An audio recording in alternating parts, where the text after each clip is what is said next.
are free and sure to disagree with the law.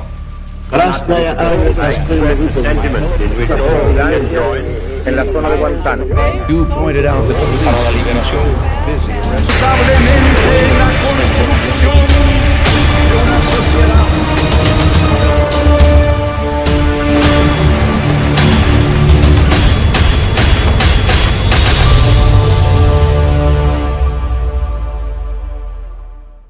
Hola amigos y amigas, hoy me gustaría explicaros cómo fue el inicio de la Guerra Fría, tras acabar la Segunda Guerra Mundial.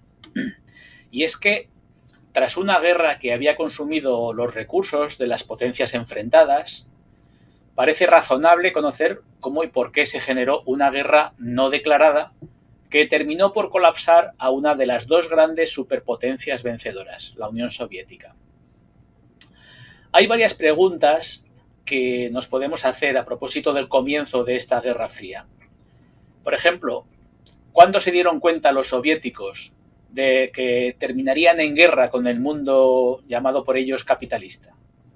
¿O cuándo los norteamericanos dejaron de confiar en su aliado comunista, con el cual derrotaron a la Alemania de Hitler? Bueno, para explicar esto hace falta retrotraernos a las cumbres de Teherán, Yalta y Potsdam, que se llevaron a cabo en esas tres ciudades de Asia, Ucrania y la Alemania vencida y ocupada. Estas tres conferencias dejaron definidos unos grandes espacios geográficos lindantes con la Unión Soviética, en los que se aceptó que para garantizar la seguridad del enorme Estado soviético, el más grande del mundo en extensión, se daría prioridad a los comunistas para influir en esos estados europeos y asiáticos. Lo llamaron el área de influencia soviética. Veamos qué acuerdos se llegaron mientras visitamos estos lugares de reunión. Empezamos con la conferencia de Teherán. Esta conferencia fue llevada a cabo en la embajada de la URSS, en la capital de Irán, entre el 28 de noviembre y el 1 de diciembre de 1943. En medio, por lo tanto, de la Segunda Guerra Mundial. Entre los dirigentes estaba Joseph Stalin, Winston Churchill y Franklin Delano Roosevelt, que entonces eran representantes de las potencias aliadas. Constituye uno de los máximos exponentes de cooperación en la Segunda Guerra Mundial, aunque algunos lo analizan como el mayor ejercicio de neoimperialismo. A fin de cuentas, se repartieron el mundo, como lo hacen unos amiguetes en una cafetería y lo dejan escrito en una servilleta. Esto es un símil gráfico que ha tenido cierta trascendencia. La Embajada de la Unión Soviética en Irán dispone de un extenso jardín protegido por altos muros para dar privacidad al recinto.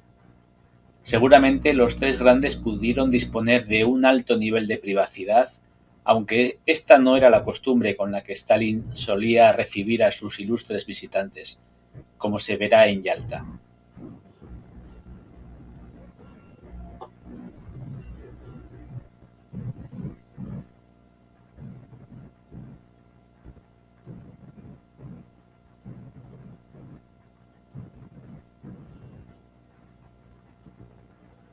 Aunque la invasión de África ya había empezado, el interés de Stalin era abrir un segundo frente a través del Canal de la Mancha. Los acuerdos a los que se llegaron en la conferencia de Teherán fueron la apertura de un segundo frente en Europa. Los líderes acordaron abrir un segundo frente en Europa Occidental para aliviar la presión que estaba ejerciendo Alemania sobre la Unión Soviética. Esto se llevó a cabo en la invasión del norte de África y en la del día D, el desembarco de Normandía, en junio de 1944. Otro acuerdo fue la división de Alemania. Se acordó que Alemania sería dividida en zonas de ocupación después de la guerra. Cada una de las tres potencias principales, Estados Unidos, Reino Unido y la Unión Soviética, tendría una zona de ocupación. Y también se decidió que Berlín, a pesar de estar en la zona de ocupación soviética, sería dividida en sectores controlados por cada una de las potencias aliadas. En ese momento no había un representante de Francia, pero finalmente, en lugar de 3 potencias, la incorporación de la Francia libre de Gaulle trajo como consecuencia una Alemania dividida no en 3, sino en 4 zonas. El tercer acuerdo fue el futuro de Polonia. Se acordó que Polonia sería reconstruida después de la guerra y que se celebraría un referéndum para determinar su gobierno. También se acordó que las fronteras polacas se moverían hacia el oeste, a expensas de Alemania, lo que llevó a importantes cambios territoriales después de la guerra. Y el cuarto de los grandes acuerdos fue el apoyo a Yugoslavia. Los líderes acordaron apoyar a la resistencia yugoslavia contra las fuerzas del Eje, lo que llevó a un aumento del apoyo aliado a los partisanos comunistas liderados por Josip Broz Tito en su lucha contra los ocupantes alemanes y las fuerzas colaboracionistas. Los acuerdos interaliados, algunos lo llaman acuerdos de los 3 grandes, pensando en Stalin, Churchill y Roosevelt, fue muy fructífero para el desmoronamiento de las fuerzas del Eje en Europa. La segunda de las conferencias fue la de Yalta. Esta reunión la mantuvieron todavía antes de terminar la Segunda Guerra Mundial, del 4 al 11 de febrero de 1945. De nuevo, los 3 grandes, como jefes de gobierno de la Unión Soviética, del Reino Unido y de Estados Unidos, tuvo lugar en este antiguo Palacio Imperial de Livadia, en Yalta, Crimea. Suele considerarse como el comienzo de la Guerra Fría. El final de los ejércitos alemán y japonés ya estaba cerca, y probablemente el reparto de este botín, que dejaban las 2 potencias vencidas, ocasionaría diferencias que difícilmente podría resolver la recién creada Organización de Naciones Unidas, conocida como la ONU y creada ese mismo año. El Palacio Livadia no está muy lejos del Mar Negro. En este privilegiado entorno de la península de Crimea se produjo el segundo encuentro.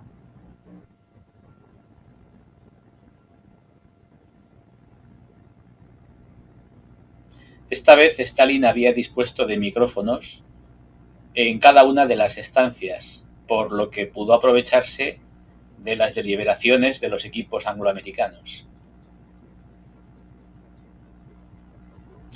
El deterioro de las relaciones de los 3 grandes se produjo progresivamente.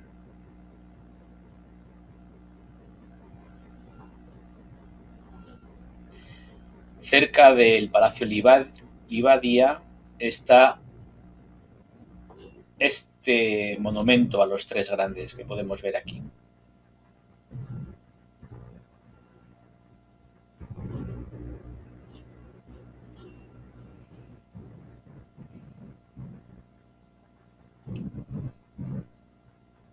El tamaño es colosal, como puede apreciarse en estas imágenes.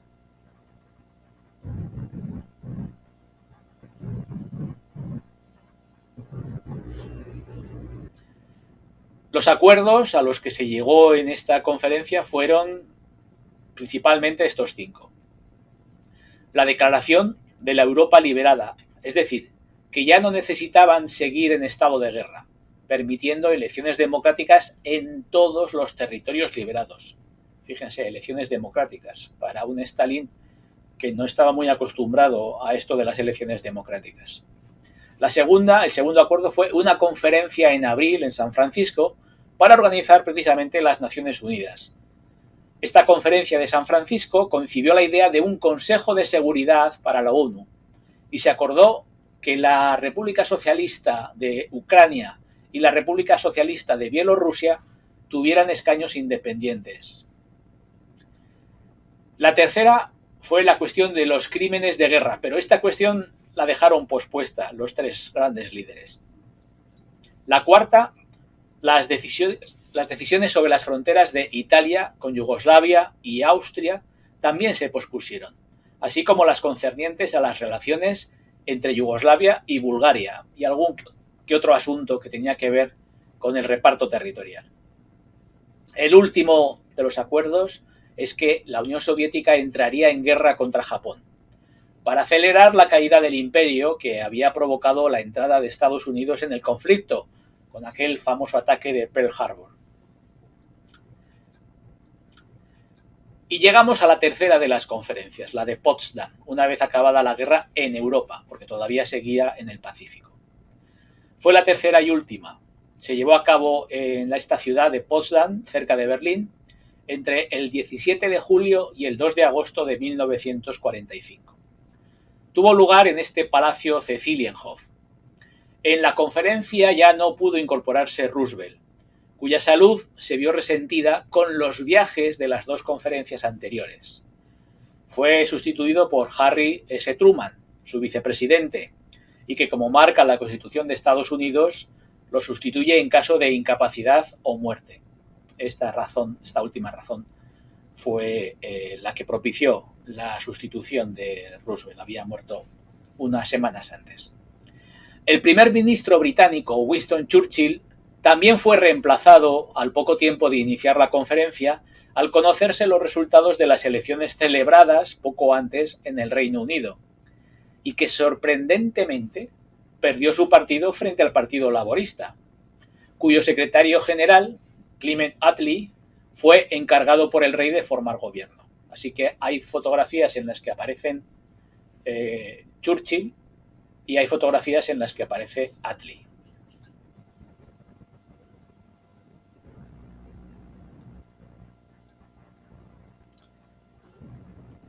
Las reuniones que se produjeron en este palacio prusiano de Cecilienhof fueron alteradas por los acontecimientos políticos de la Gran Bretaña.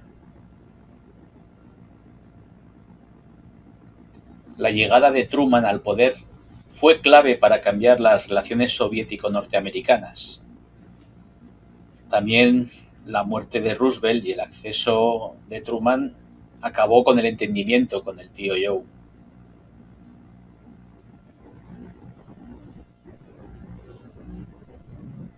Como se puede apreciar, el palacio tiene un paisajismo espectacular.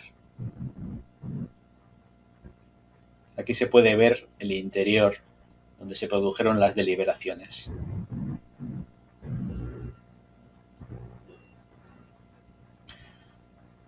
Aunque he hablado del tradicional aislacionismo de Estados Unidos, habría que matizar. Desde la doctrina Monroe, el aislacionismo se refería únicamente al hemisferio occidental. Stalin, Attlee y Truman habían acordado decidir cómo administrarían Alemania, que se había rendido incondicionalmente 9 semanas antes, el 8 de mayo. Los objetivos de la conferencia también incluían el establecimiento de un orden de posguerra, asuntos relacionados con tratados de paz y el estudio de los efectos de la guerra. De los acuerdos vamos a destacar estos un poco más de media docena. La devolución de todos los territorios europeos anexionados por la Alemania nazi desde 1938 y la separación de Austria. O sea, el Anschluss queda abolido. El segundo es la desmilitarización, desnazificación, democratización, descentralización y descartelización de Alemania. Todas estas cosas se han de hacer, tienen consecuencias económicas y sociales. El tercero es la división de Alemania y Austria en 4 zonas de ocupación. Ya había sido acordado esto en la conferencia de Yalta, por lo menos la parte de Alemania. Y una división similar de las dos capitales, Berlín y Viena. Esto sale, por ejemplo, en la película El cuarto hombre, donde las patrullas se formaban con policías de las 4 potencias intervinientes. Cuarto acuerdo, la persecución de los criminales de guerra nazis, allí donde se encontrasen. Esto se ve, por ejemplo, en la película Notorious que hemos comentado en un vídeo hace pocas semanas. Quinto, el establecimiento temporal de la línea Oder-Neisse, que sería la frontera del territorio administrado por el gobierno de Polonia. la frontera final entre Alemania y Polonia debía de ser discutida en una conferencia de paz final. Conferencia de paz que por diferentes razones no se llevó a efecto. Siguiente, era el reasentamiento de forma ordenada y humana de las minorías alemanas de Polonia, Hungría y Checoslovaquia, dentro de las nuevas fronteras establecidas para Alemania y Austria. Esto ocasionó un gran movimiento de refugiados por esa parte de Europa. Siguiente acuerdo, un acuerdo para la reconstrucción. Los aliados estimaron sus pérdidas en 200.000 millones. Alemania fue obligada a pagar únicamente 20.000 millones en productos industriales y mano de obra.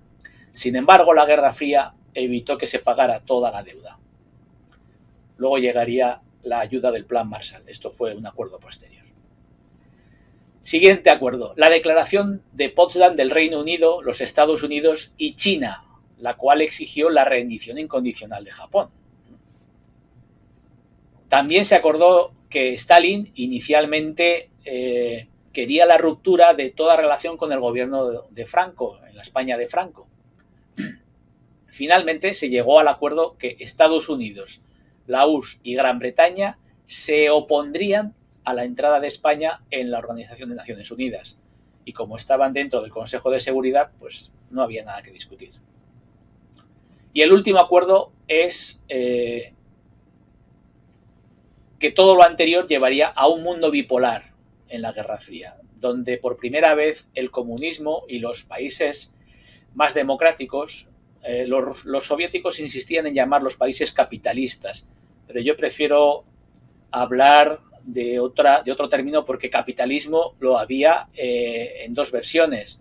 En el capitalismo de Estado, que era el que practicaba la Unión Soviética y China, y el capitalismo liberal. Así que prefiero otros términos de los que ya hablaremos en otro momento. Lo cierto es que estos dos mundos se separarían de una forma ideológica y física. Física en tanto que existían unas fronteras muy cerradas, a las que luego se refirió Churchill. De tal manera que tras finalizar el conflicto, el mapa de Europa mostraba signos de confrontación en ciertas áreas de los Balcanes, de Oriente Medio y de Manchuria, inicialmente. El desgaste sufrido por el Imperio Británico dio paso a un proceso de descolonización que pronto dejaría de estar controlado por la corona. En ese momento, los Estados Unidos no aspiraban a ocupar ni una sola hectárea de terreno fuera de sus fronteras, pero se daban cuenta de que los recursos y la influencia geopolítica estaban relacionados con su actividad comercial. Poco a poco se fueron concienciando de que debían abandonar su tradicional aislacionismo y propiciar un modelo de relaciones internacionales que favoreciese el intercambio pacífico entre todos los estados. En esos primeros meses de posguerra, Stalin sabía que la situación geopolítica era poco tranquilizadora para la URSS. Dio órdenes de acelerar las investigaciones para dotarse de una bomba atómica, y así llegamos a su discurso del Teatro Bolshoi. Este discurso se pronunció el 9 de febrero de 1946 en un tono muy patriótico dentro de este Teatro Bolshoi. En él, Stalin señaló que la expansión del comunismo justificaba nuevos sacrificios y que el movimiento revolucionario tendría que volver a enfrentarse a los intereses del capitalismo y del imperialismo, lo que suponía una sentencia de muerte para la Gran Coalición. Aparte del ballet, este teatro celebra las grandes galas nacionales.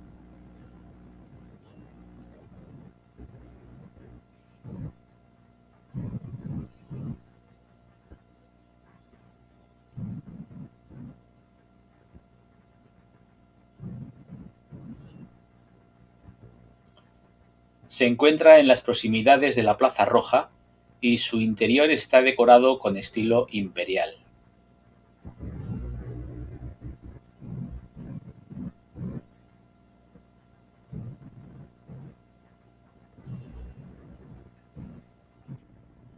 De ahí pasamos al telegrama largo.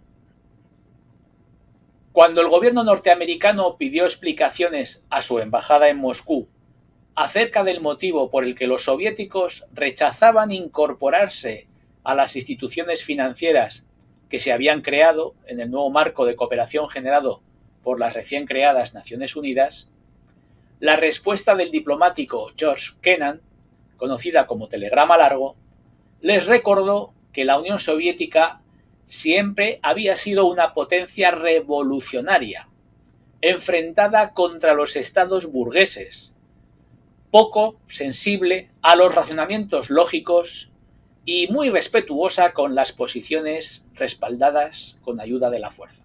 Es decir, que solamente responden ante las amenazas fundadas de carácter militar. Kennan hizo trabajar extraordinariamente a sus secretarias para transcribir sus notas personales y volcarlas en este telegrama largo.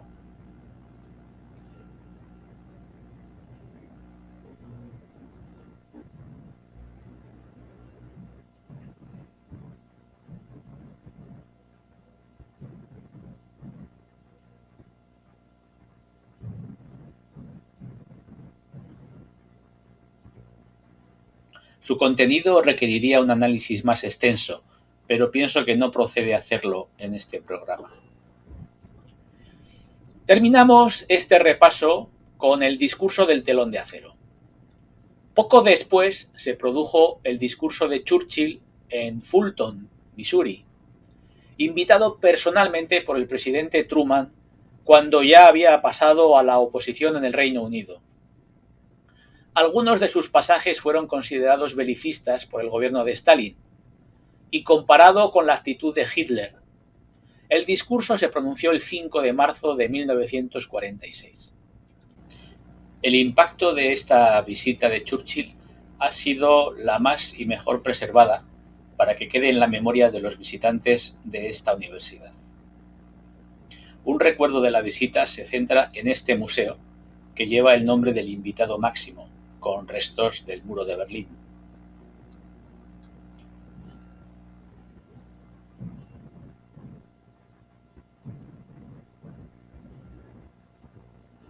Incluso hay un monumento al momento preciso del discurso, muy cerca del Westminster College. El discurso de Fulton es esencialmente contradictorio. Se sigue analizando, entre otras cosas, por su idea de civilización cristiana. En este discurso, en esencia, denunció la situación europea tras los primeros meses de ocupación soviética en países como Alemania, Polonia, Checoslovaquia, Hungría, Bulgaria y Rumanía, además de las repúblicas bajo control soviético, las repúblicas bálticas principalmente. Al denunciar la forma en que se estaba impidiendo el desarrollo de la democracia en estos países, que cayeron bajo la esfera de influencia soviética, alertó a la sociedad norteamericana de que se preparasen para la confrontación. Así, en menos de un mes, se habían creado los mimbres para hacer saltar por los aires la gran coalición de estas dos grandes superpotencias. Hay que tener en cuenta que, tras el final de la Segunda Guerra Mundial, los aliados se encontraron con una situación interna radicalmente distinta. Mientras en Estados Unidos la economía se adaptó fácilmente a una nueva realidad en la que el consumo interno pasaría a sostener la actividad productiva y facilitaría la recolocación de los ciudadanos desmovilizados, estos soldados que se habían incorporado al ejército, en Gran Bretaña se había votado un cambio radical en la forma de gobernar. Cuando Churchill ofrecía en la campaña electoral mantener el Imperio Británico para consolidar su modelo de civilización cristiana, Clement Attlee lo superaba en las urnas con un discurso que prometía a los británicos ocuparse de las mejoras en sus condiciones de vida. Algunos historiadores lo ven como el arranque de las políticas socialdemócratas en Europa, o políticas en las que el Estado se ocupa del bienestar de sus ciudadanos, es el estado del bienestar. Pese a ello, no pudo evitar que la posguerra fuese más dura que la propia guerra, en términos de desabastecimiento, ni que volviesen las cartillas de racionamiento justificadas en parte porque había que atender a los compromisos británicos en el continente europeo, las naciones ocupadas por el ejército británico, la guerra en Grecia, etcétera, etcétera. La reacción de la Unión Soviética puede considerarse desproporcionada. Stalin volvió a recuperar los valores imperiales y dejó en segundo término las preocupaciones de la ciudadanía para garantizar el asunto de la seguridad nacional. Internamente volvieron las purgas en el partido y en el ejército, dejando claro que una actuación heroica en el campo de batalla no garantizaba la impunidad, especialmente cuando alguien proponía acercar posturas con las posiciones del bando angloamericano. Externamente se dijo que esto hacía viable el espacio de influencia soviética. Mucho se ha discutido y se discute todavía sobre la lógica de este razonamiento. La situación en Irán, ocupado por fuerzas soviéticas y británicas, la relacionó con antiguas aspiraciones territoriales de las repúblicas soviéticas colindantes, Armenia, Georgia, Azerbaiyán. Stalin pretendió presionar a Turquía e Irán para acercarlas a los posicionamientos de la URSS, y solo desistió de este propósito cuando Truman envió al acorazado Missouri a la zona de los estrechos turcos y cuando Naciones Unidas rechazó ampliar el plazo para la acordada retirada del Ejército Rojo de territorio iraní. Se había puesto de manifiesto que las diferencias ideológicas entre el comunismo y el modelo angloamericano, que ellos llamaban las naciones libres, o a veces el capitalismo, justificaba un enfrentamiento por la supremacía universal.